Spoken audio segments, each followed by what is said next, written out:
Welcome to You Matter Nashville, where we celebrate the people and stories that make our community so special. We believe that everyone has a story to tell, and more importantly, everyone here matters. We're your hosts, Jason and Mindy Hoover, and we're passionate about shining a light on individuals who are making a real impact right here in Middle Tennessee. This is about community, connection, and the incredible people who are making a difference. Let's dive in as we uncover powerful stories and meet remarkable people whose journeys will inspire us all, right here on You Matter Nashville. Hello, friends. Welcome back to You Matter Nashville. I am Jason Hoover, along with my absolutely beautiful wife of 19 years, Mindy Hoover. Thank you so much for tuning in. We've got a very special guest with us today. It is Mr. Nathan Scarlett. He is the outreach specialist to People Loving Nashville. Nathan, welcome to the show. Thanks for having me. So I want to share with them a little bit about your backstory before we get started. It says here that Nathan has been doing street outreach and housing navigation in Nashville for 12 years. His ultimate goal is to permanently house 503 people before he retires, and he's already helped 155 individuals. Nathan serves with a team of compassionate staff and volunteers dedicated to ensuring that people experiencing homelessness are seen, heard, and cared for with dignity and love. That is amazing. I love every part of that. Yes, Nathan, and that's already an incredible journey of like 155 people that you have already helped. If you would, to start us off, if you can kind of tell us how you were drew into this type of mission work and what has kept you motivated the last 10 plus years of keeping it going. Yeah, absolutely. Thanks so much for asking. It's a wonderful question to start out at. So when I was in college at Western Kentucky University in Bowling Green, Kentucky, it was 2007, and a couple of my friends just wanted to serve the unhoused population in Nashville. So we went to McDonald's, bought some apple pies, cheeseburgers, and sodas, and we just came to the downtown streets of Nashville and 2nd Avenue North and Broadway, and we just started meeting with people and giving them food and then offering prayer to them. And it was very unique how they established a network. Hey, if you go to the street, there are these people that are giving out food and apple pies. And so that kind of was the seed that was planted to begin like mission work. After I graduated at WKU, I wanted to chase storms. That's what I studied, be a weatherman, meteorology. Really? And that didn't work out. And then I spent some time in Costa Rica in 2011. And when I came back in 2012, I wanted to live in a big city. And my brother's family lived in Mount Juliet, Tennessee. And looking back, when I went to Costa Rica in 2011, I sold everything I had, my car, all my belongings. Really? And so you were all in. Yeah, I wanted to be an interpreter. That was the next goal that I had after meteorology didn't work out, and didn't have a lot of people to practice and the interpretation in Costa Rica. So I was at a crossroads. I was 27 years old, like what I want to do for the rest of my life, and wanted to live in a big city. And looking back, if I didn't have that support system of my parents to live with in Kentucky and my brother's family who invited me in, who I've never lived with before in my entire life, I could have just easily have been like the people that I'm serving now. I could have been outside. And so what a perspective. Yeah, absolutely. So I kind of helped lay the groundwork. Took 5-6 months to get into a job that I found working with adults that had developmental and intellectual disabilities. Did that for nearly 2 years. It was really mentally taxing on me. The house was staffed 24/7, and I loved working with the clients, but it was really difficult if I couldn't find anyone to come in on third shift, it was me. Oh, and wow. It takes the toll on you. So I spent 8 months searching for a new job and wanted to really help individuals and with mental health and When I graduated WKU, let me back up just a tad. I worked for an inpatient hospital with kids and adolescents aging between 4 and 12. And we were there to help them with their medication regulated. I worked with the smaller kids. And so that was kind of like my introduction to mental health. It was a great job for my age at that time. I was young, but it was not something I wanted to do long term. It was in that moment, when kids were really acting out in violence, we would have upon the nurse's discretion or doctors, we would put them in holds and seclusion. And if that didn't work, chemical restraints on a bed. And so it was a lot to take all that in. Things have changed, that was 2009 since then. I did that for 2 years. Ultimately didn't want to do that, for my future as a career.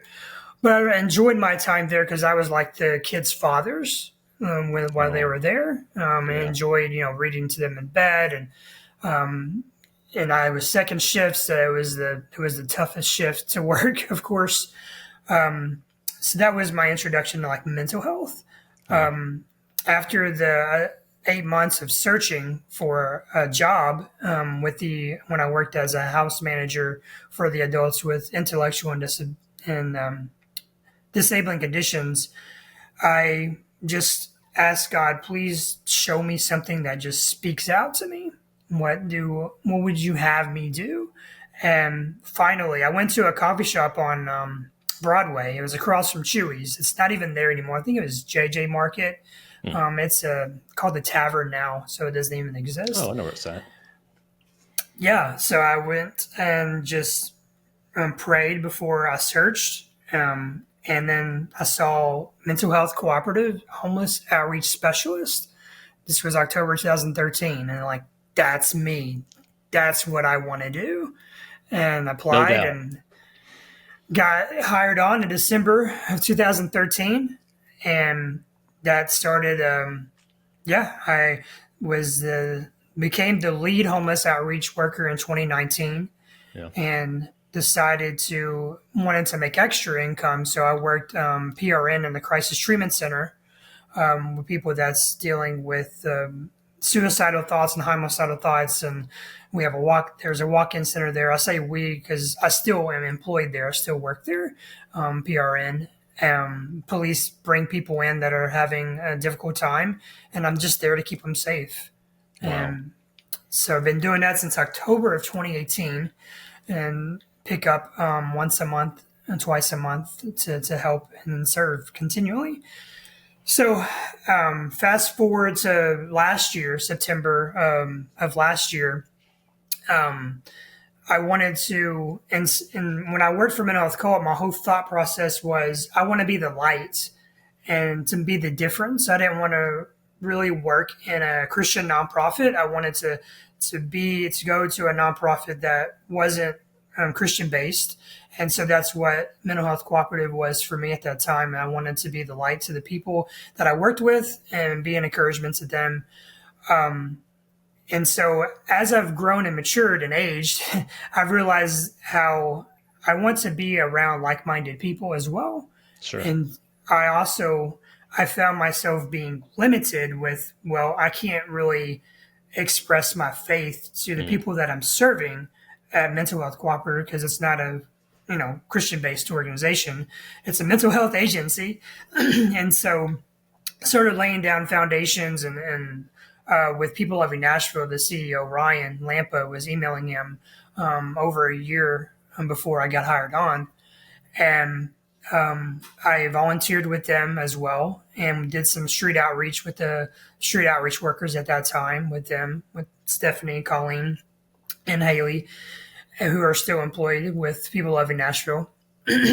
And was like, man, this is really what I would love to step into and to be able to journey with people, not just help people where they're at, but like be able to encourage them spiritually, to be able to pray with them.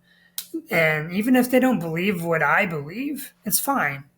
I want to help them feel validated as a human being, treat them like they're a person. And it was more connecting, a lot more connection, and to be able to come with People Loving Nashville. So October 7th of 2024 is when I was my first day with People Loving Nashville. And in my opinion, and I'm going to be biased, it's the best outreach agency in Nashville who genuinely care for people. And we're a small team. We have like 15 employees. We're mainly made up of volunteers. 80 to 100 volunteers come down every Monday night to partner with us. And the volunteers are extremely helpful and they just go above and beyond what any volunteer could do and or normally do. So I know I'm gone kind of long. So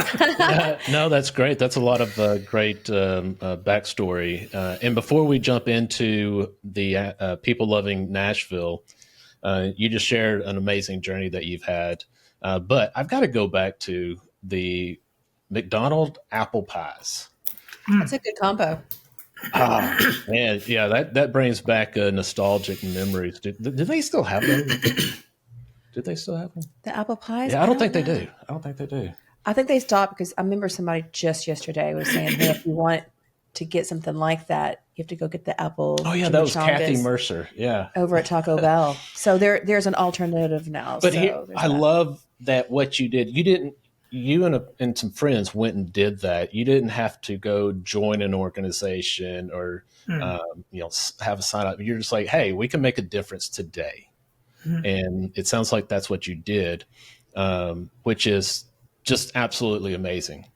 Absolutely amazing that you just said, hey, I can make a difference in somebody's life today. And look where it led you to. Absolutely. The, Matthew 25 says, for I was hungry and you gave me food. I was thirsty and you gave me drink. I was a stranger and you welcomed me in. I was naked and you clothed me. I was sick and you visited me. I was in prison and you came to me. Then verse 40 says, and you did it as you do it to the least of these of my brothers, you did it unto me. So everything that I'm trying to do, I'm doing it to Jesus, who is my Savior and who I believe in. Yeah. So on People Loving Nashville, like, how do you guys help people navigate through the process of, homelessness and getting help? Like, what all do you guys do to offer that community? Yeah, a lot of the people that we serve on outreach, our outreach specialist, myself, Stephanie Hughes, who's been there, People Loving Nashville for the longest, and then Justin Camacho, our outreach manager. A lot of the people that we meet to assist are on Monday nights.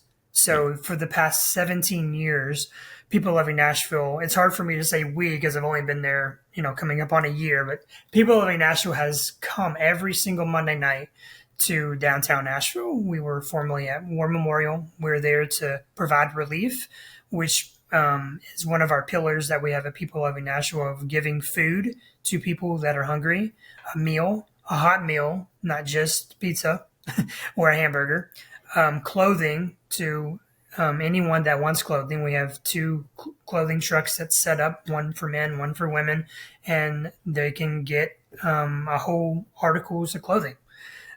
We have street partners, other agencies like Shower Up. People can come and get a shower. They can do laundry. We have Street Works that are there to help the LGBTQ plus community as well, and anyone with has HIV or AIDS to get services there. And Office of Homeless Services come to help get people plugged into the homeless management information systems. This is the online system that outreach agencies in Nashville uses to help connect the unhoused individual with housing resources. We have street barbers that come once a month if people need a free haircut. Street Dog Coalition comes and gives dog food to individuals experiencing homelessness that have pets, and for vaccines as well. And we now have Belmont coming out and doing physical health needs. Anyone that's amazing. that needs wound healing, any kind of care, any kind of physical health assessment that they need. That's Way to go, incredible. Belmont. Right? That's my alma mater. Yes, I Bruins. love, and one thing that you mentioned, just want to share with the our listeners is you said they can come get a shower and wash clothes, and that's a portable type thing That's that they correct. travel with, right? Okay. Correct. They connect it to the fire hydrant, and that's the water that is being used. Okay. That's so cool. So usually, how many volunteers are show up on a Monday, typical Monday? Yeah. Monday night is anywhere between 80 to 100. And do y'all? You said it's mostly volunteer. So do y'all have a like a sign up or anything, or is it just something that, hey, we're doing this, show up?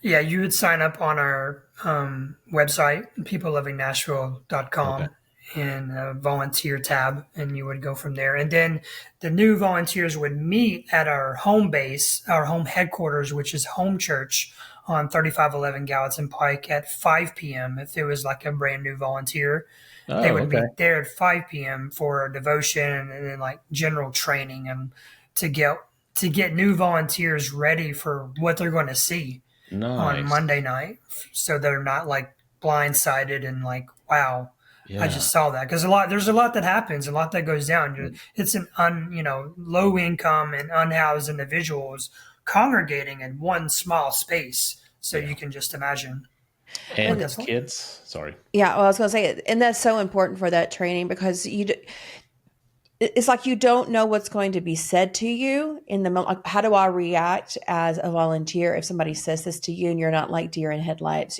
Just a lot of people have good intentions, but they don't know how to talk to that population because Mm-hmm. there is some mental illness and things Mm-hmm. that could Mhm. spur up in the moment. So Yeah, I love that you yeah, guys do training. absolutely. Yeah, we long time ago before we moved, or anyway, we helped with the bridge ministry, Mm-hmm. and we even took our daughter, Mm-hmm. and she loved it. She went the first time, because we wanted to kind of expose her to that, Mm-hmm. and she was young. I can't remember, how old was She's she? probably 8. 8. Mm-hmm. And after it's done, she said, "Can we do it again?" Yeah. Mm-hmm. I mean, you talking about just warming some parents' hearts is to hear Mm-hmm. that from your child.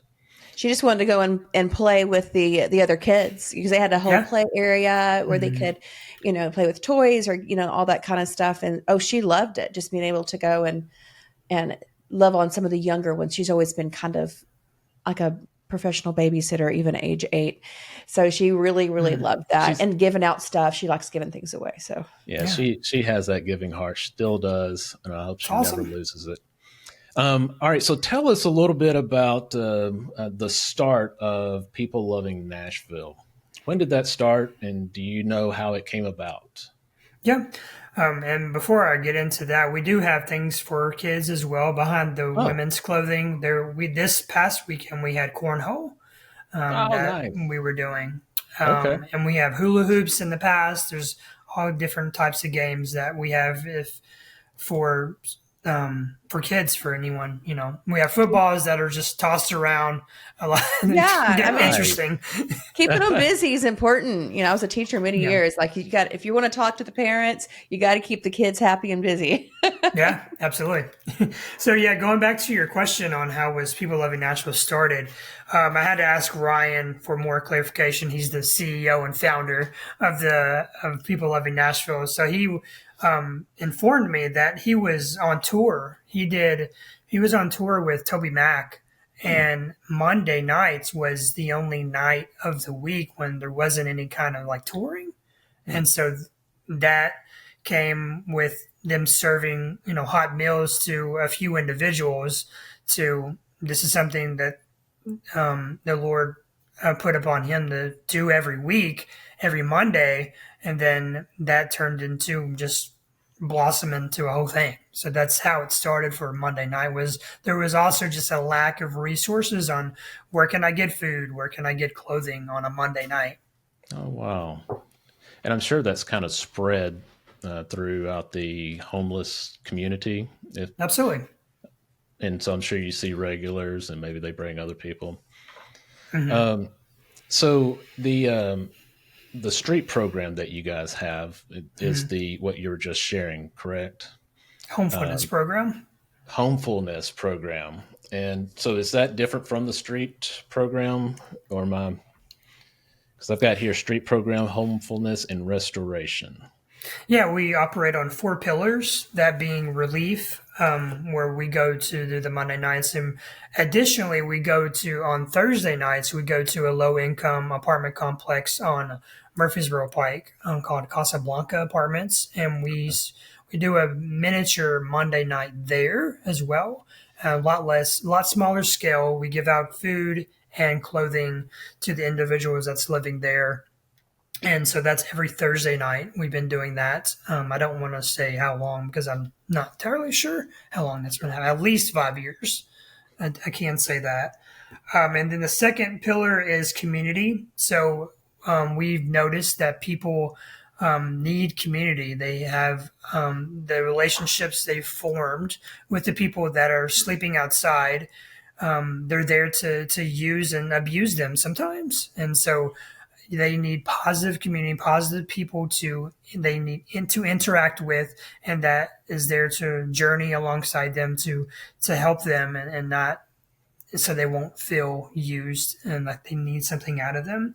Third pillar is connection. The connection piece is our homefulness program, and that stems from Romans 12:15, where it stems from Mark 12:30 and 31, where it's love your God first, and then with all your heart, soul, mind, and strength, and then love your neighbor second. Who is your neighbor? So your neighbor is anyone you come in contact with. So that includes an unhoused individual as well. So that is the team I'm a part of, is the connection piece. The last one is a restoration program. But before I get into the restoration program, so the homefulness program, Stephanie and I and Justin, so between the three of us, we probably what you would consider intense care management with probably between 30 and 40 people at any given time. I have a usually between 10 and 14 would be my max. If I get above 14 individuals, then I'm not meeting and serving the people as well as I should.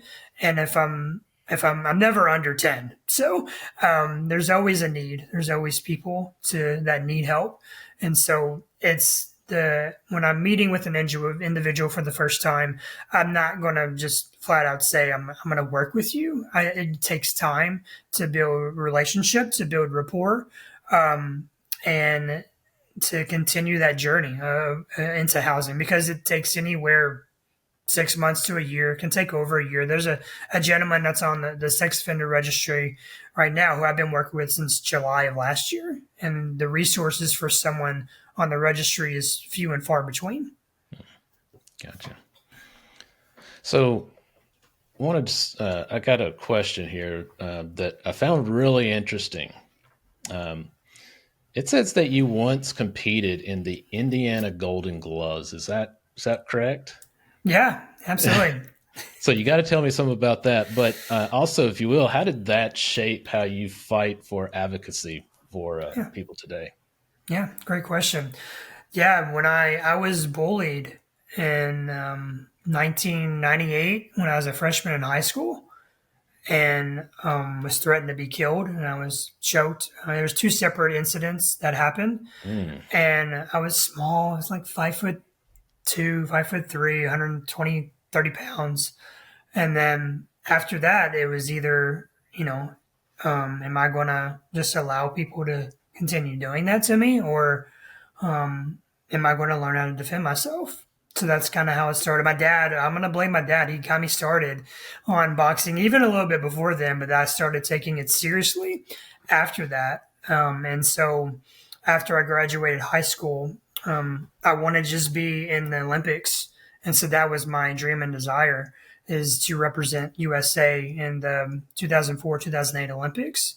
And so I did, I started going to a karate gym, And the karate sensei, Troy Hayes, he said, "We don't have a boxing club, Nathan, but if you want to get a boxing club started, sign 10 people up, make them sign a paper." And so I did. And so 10 people came the first month, and only 2 were left after the second month.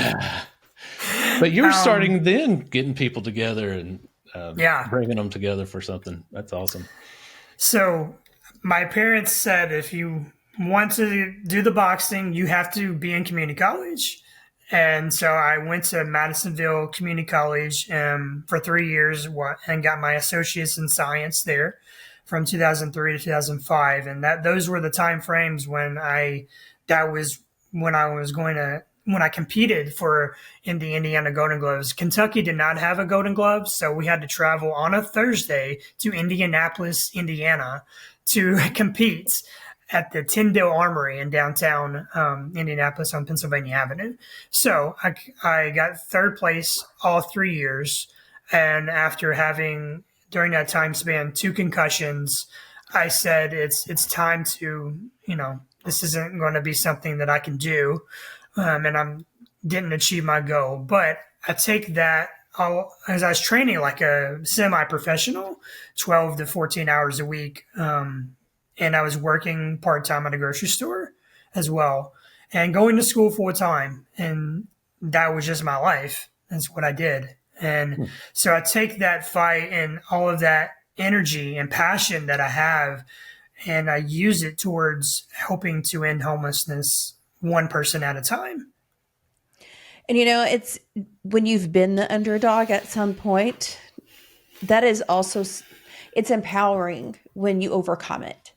And you also want to be the fighter for the underdog. If you've ever been the one that's been picked on, you want to be the caretaker. So I love that you have developed that pattern of strength within yourself and want to show that to others.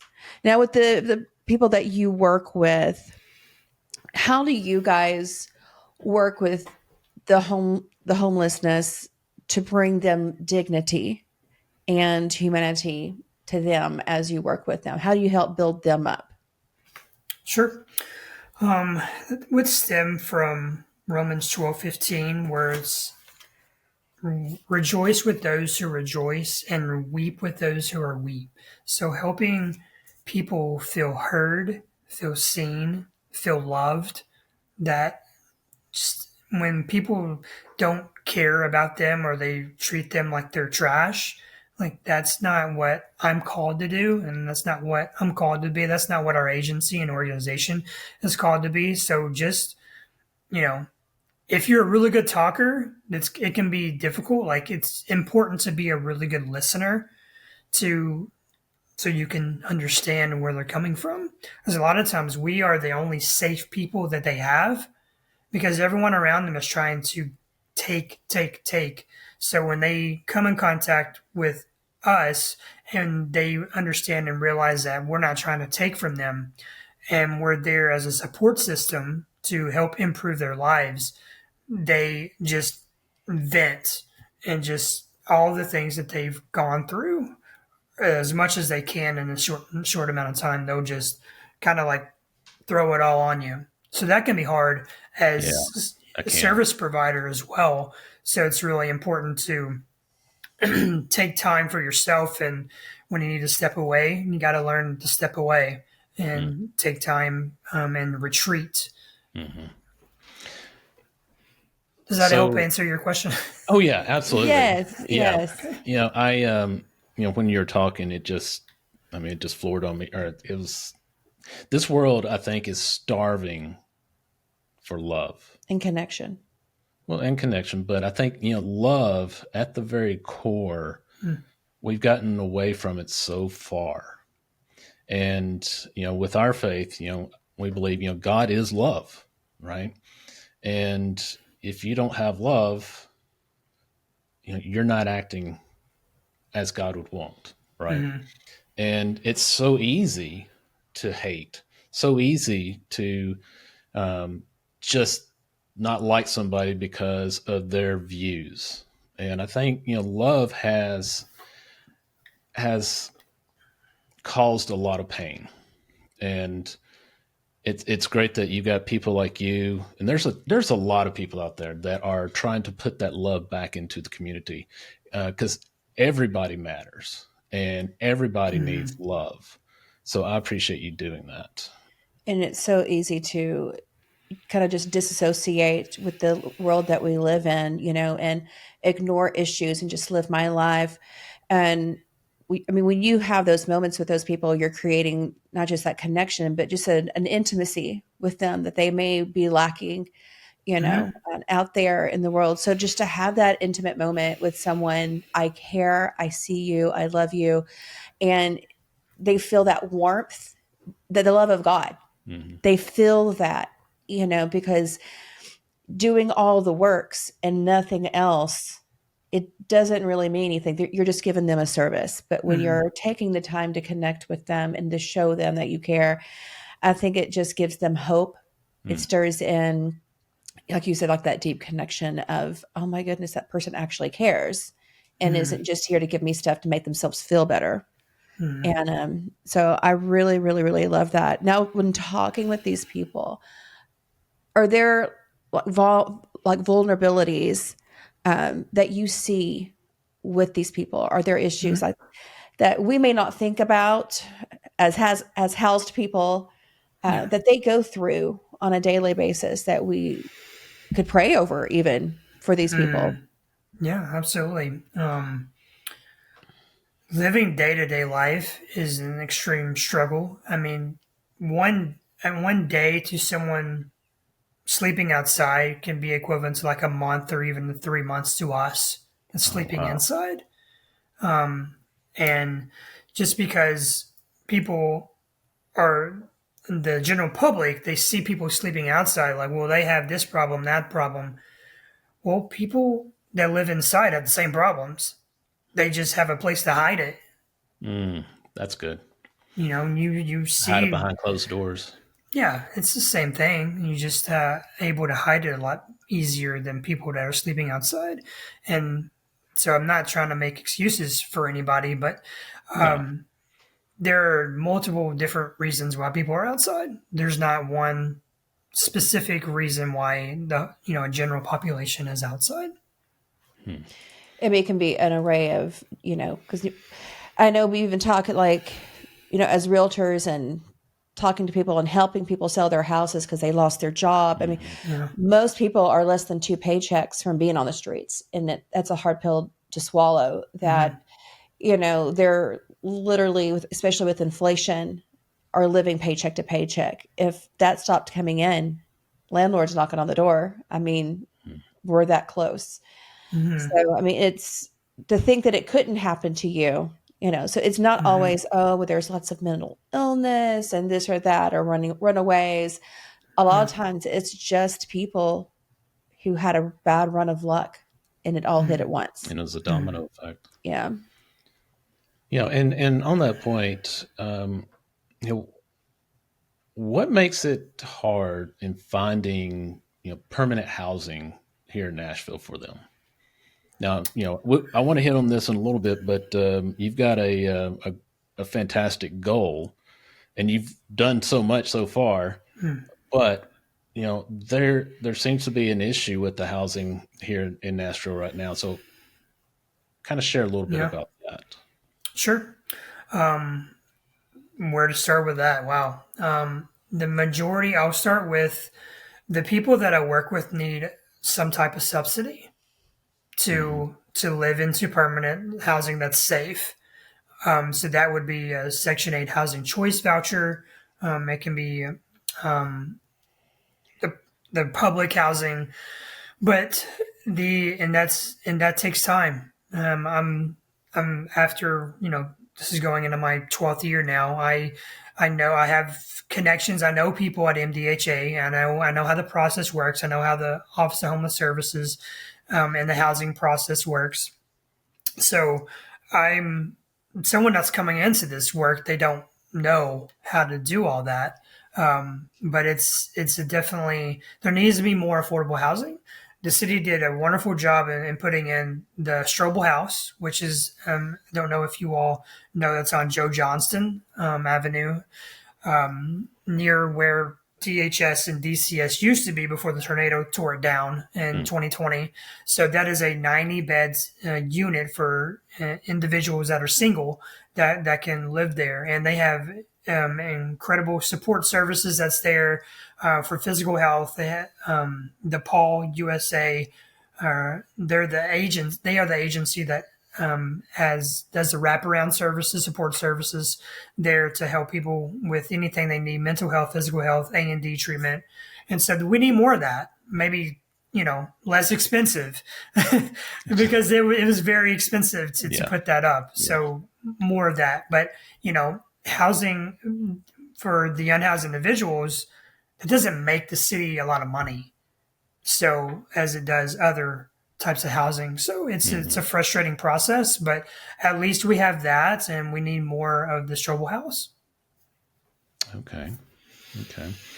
Well, and how can the community help with that, or can they, in helping get the government to get more housing? And that's. I would encourage them to partner with other nonprofits. I'll be biased and say partner with us, People Loving Nashville, and to help us make housing more accessible. That's not really my forte to go that route. I give me a system and I teach me how to use it, and I'll use it to the best of my ability. That's kind of where I'm at.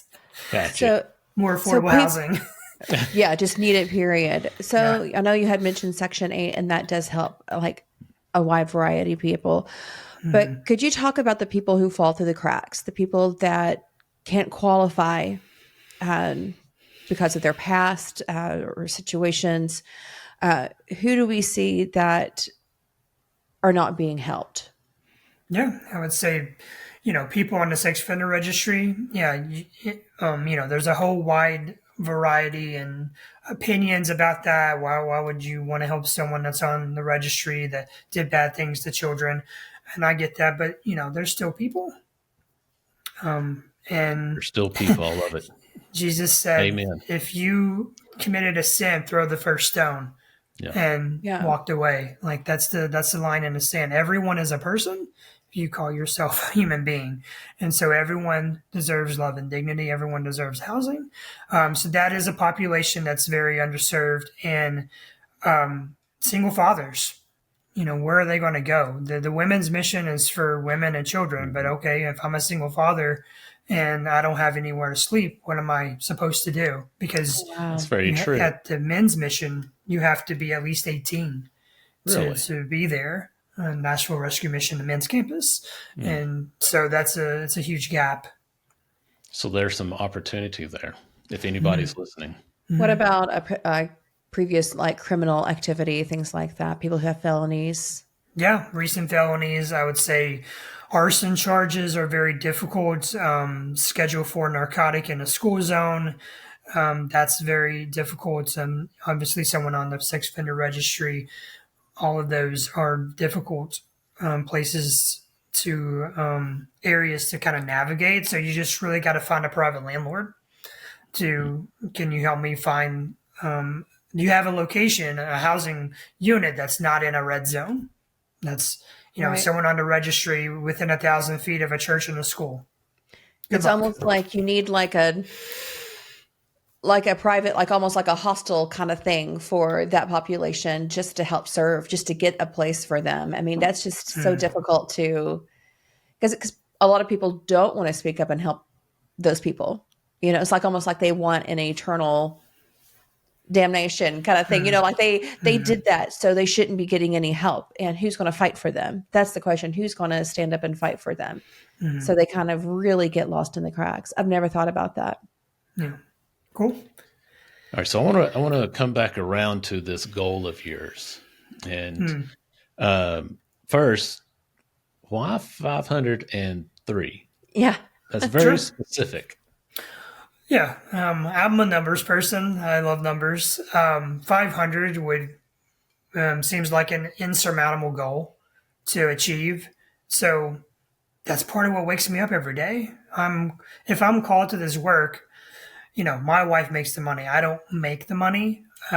But this is what I'm called to do, is to serve the people of the streets of Nashville until I retire. I don't know, I'm 67. So if you do the math, I've permanently housed 155 people That's in fantastic. nearly 12 years. Obviously, they're not all there. Unfortunately, some have passed, and those are the ones that breaks my heart the most, when it's very traumatic situations, when the abuser murders the person you housed, when Oh my goodness. another That's tenant overdoses, and then drags the body of the person you worked with in a housing down the stairs and dumped them in a ravine. Like, that's heavy. That is very And heavy. that's why I have my own counseling that I go to help me work through those things, because if I'm not addressing the trauma, the secondary trauma that I've experienced, then I'm not doing myself a service. That is so true, and something that we don't usually think about. Absolutely. I mean, I'm a guy, and most guys don't want to talk or Mm-mm. express their feelings, but if you suppress and you continue to hold it inside, then you're not doing yourself a service. It's Yeah, unhealthy. I can't yeah. continue to do this work that I'm called to do. But to go back to answer your question, 500 seems impossible, but you break it down year by year. If I can do 14 a year till I'm 67, that meets my 503. All So right. currently, Okay. so There that's you kind of where go. I'm at. You're And like, I've gotten my breakdown short term goals. We understand all of that. yeah. Okay, so you had mentioned just now how hard it can be emotionally. I mean, day in, day out. I mean, you're dealing with a lot of heavy. So what do you do to keep from being overwhelmed? Yeah, I mean, I like this morning woke up 4:43 a.m. and I ran 3 miles. I mean, All right. I'm boxing, keep myself in shape. If I'm called to go and do this work, and to there's a level of physical health that I have to do to go and walk in these camps and walk up hills. So I got to keep myself from you know I don't want to be overweight or anything like that. So it helps clear my mind mentally, and helps take my mind off of it. And it's a good outlet to channel my energy. Okay.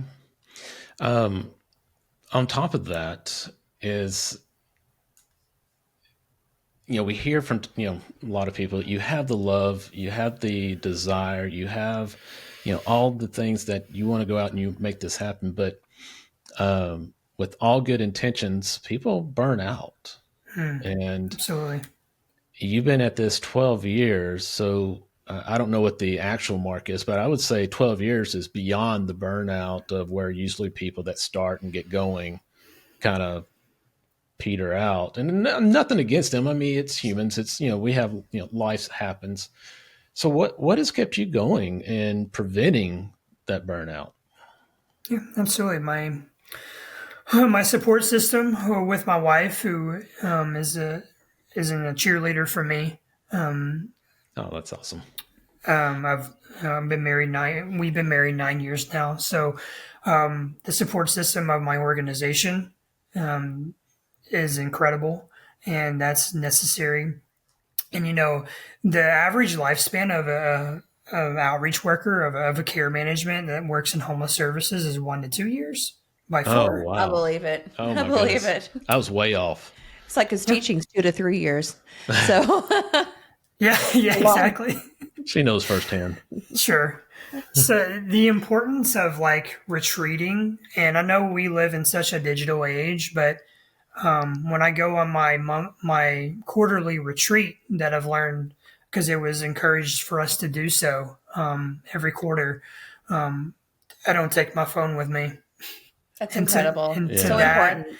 nowadays people are like, "Oh my gosh," and I just sit, and I will go to a park, and I just sit, and I just pray for the people that I'm working with. I pray for my coworkers and asked, and I reflect on the current quarter that we're in and think about goals for the new quarter. And so that's, if you don't take time to retreat and do self-care, then you're absolutely going to burn out. Yeah. Just a month or two ago, I did some training with a newer outreach worker who's and with another organization that's only been doing it for 2 months. And I love training outreach workers. That's what I did a lot at Mental Health Cooperative when I was an outreach worker there. So she was just flat out, burned out. She has so many demands, so many people needing this and that. And she didn't have enough time to do like documentation and so I just told her, put your phone on silent, don't have your email on, turn your phone over or away from you. Sometimes I'll just chuck it. And this is what I'm going to focus on for an hour or two. This is the documentation so I can continue doing my job well. Because within that hour or two that you're doing documentation, no one's going to die, hopefully. Hopefully there's not too many crises. Right.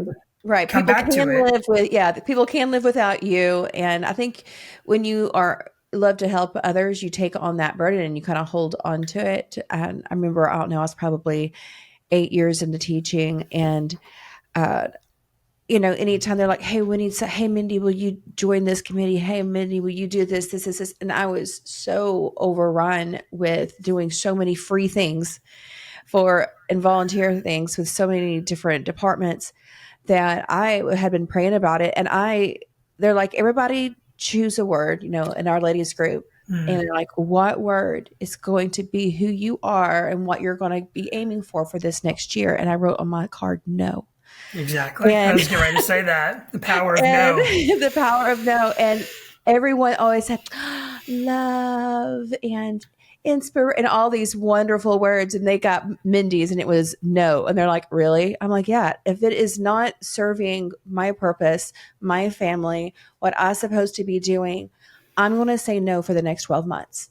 And I want to focus on what I'm supposed to be doing. That was the most refreshing year. And She brought that home too, by the way. Right. The first 2 months, it was so, you felt like a jerk the first couple of months of going, oh my gosh, I just told them no and they need help. Like, other people can help. Other people can step in. And Delegate. when you finally go, I can only take on, or I'm going to be burned out. I will not be the best in what my purpose is and what I'm supposed to be doing in this world. So I think just when you learn that when you are a giving person and you love volunteering and you love doing, setting those healthy boundaries is everything to, your family, your spouse, your organization, all those things. So say no sometimes, people. What's your priorities in life? One is love God. 2, love my wife. 3, make sure she's, happy wife, happy life, right? 3 is love, be there for your kids. I don't want to be the father that makes a ton of money, but is away from my kids. Right. I've learned from older people that the one thing they regret in life, I don't remember who it was it the great person, that guy that died last year, help me with his name, missionary. I don't know. He's very famous. One of the most famous missionaries.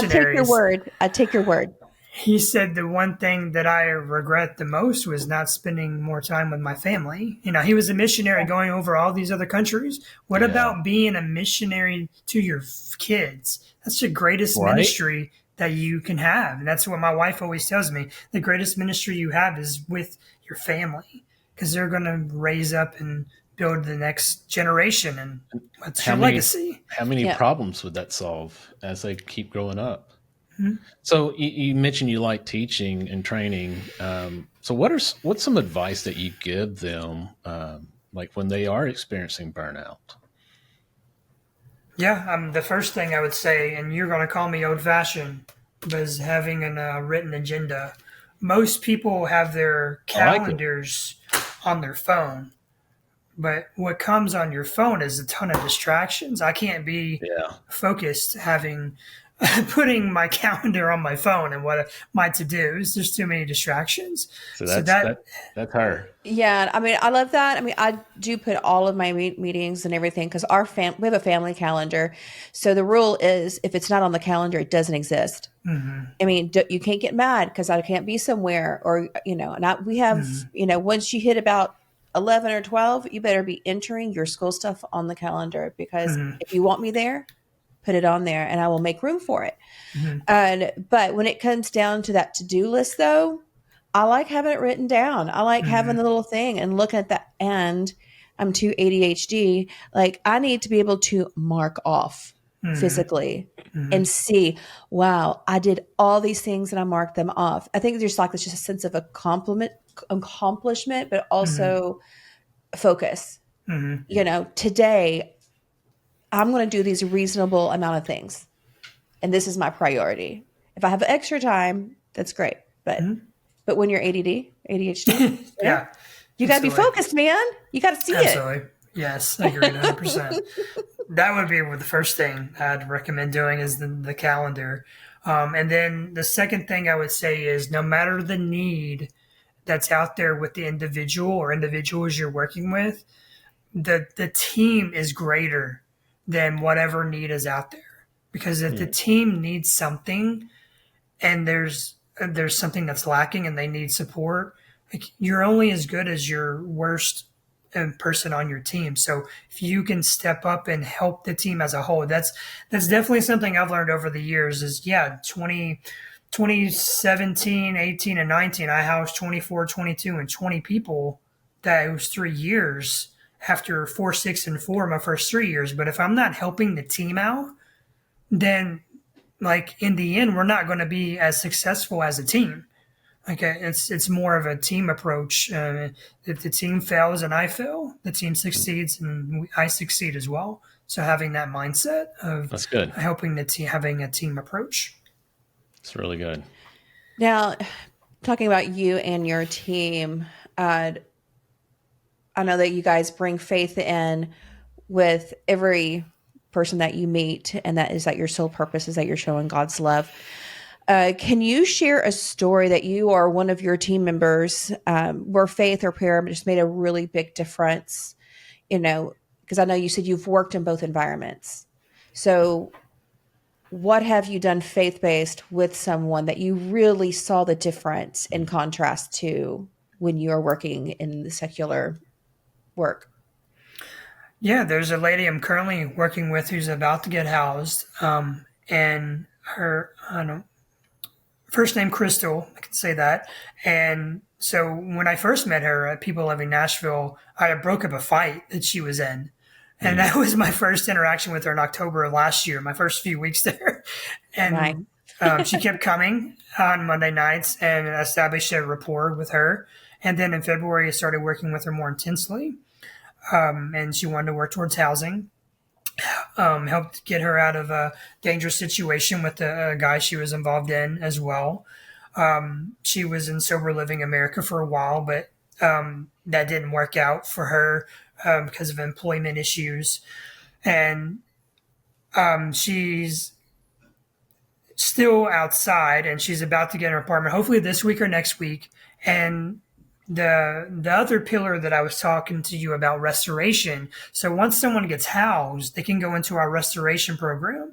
We have a coffee shop called Paradiso's Cafe on West End Avenue near Vanderbilt across from Centennial Park. And so Crystal met with the restoration specialist because the restoration program can start working with individuals while they're in homefulness program. And so she's going to start working there. She got hired on last week and going to start there as a roaster. So we help people get employment that are unhoused or just recently housed. And so she's going to begin employment there because she wants to work. And she told the restoration specialist, I think it was Autumn. There's two, Autumn and Colleen. She said that when Nathan prays with me at the end of our interaction together, it really makes a huge difference to me, and it really encourages me and gives me hope, and that to know that there are positive people in this world that actually want to see people do well. So that was just tremendous, words of affirmation for me to hear that Yeah. from Crystal, and we will rejoice when she gets those house keys this week or next week, That's and exciting. employment. Prayer giving hope. And that's like the biggest thing that you want to achieve, right? Is for people to feel loved and to feel that hope. Yeah. My mother always, preached at us is always have goal, always have direction. If you don't, there's a Bible verse she'd always like preach at us, like, without vision, the people perish. Like you have to have a vision for what you can be and what you want to do.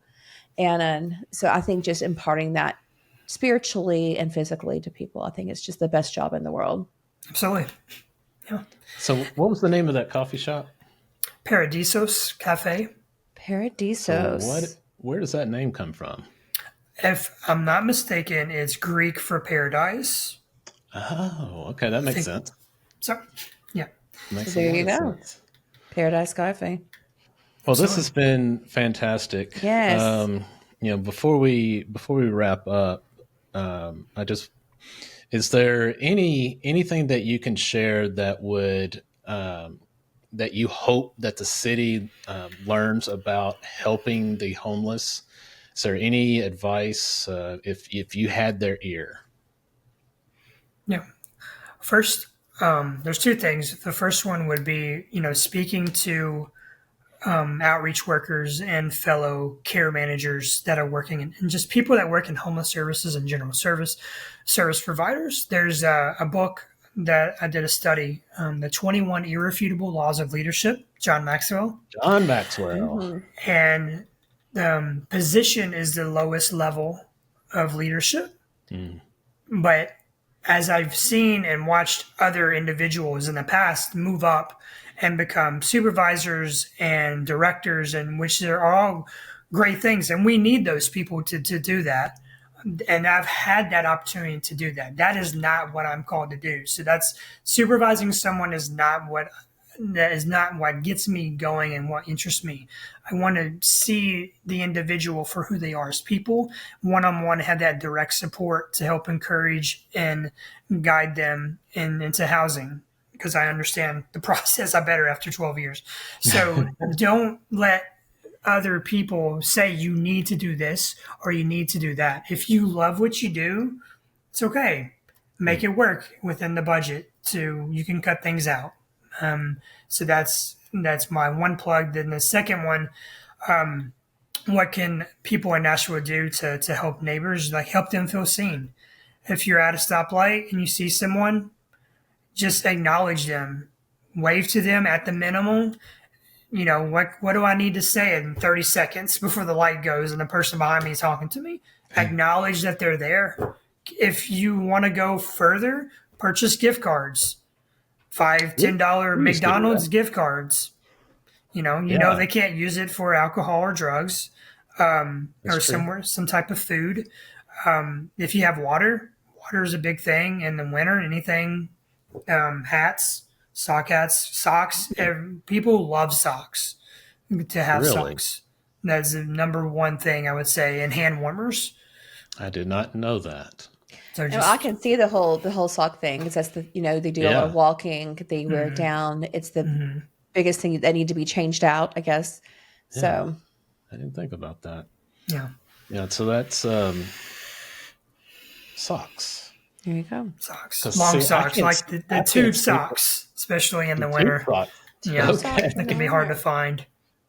So, fun fact, John Maxwell, I went through all of his coaching and training and got certified back, what was that, 2011, 2012? Wow.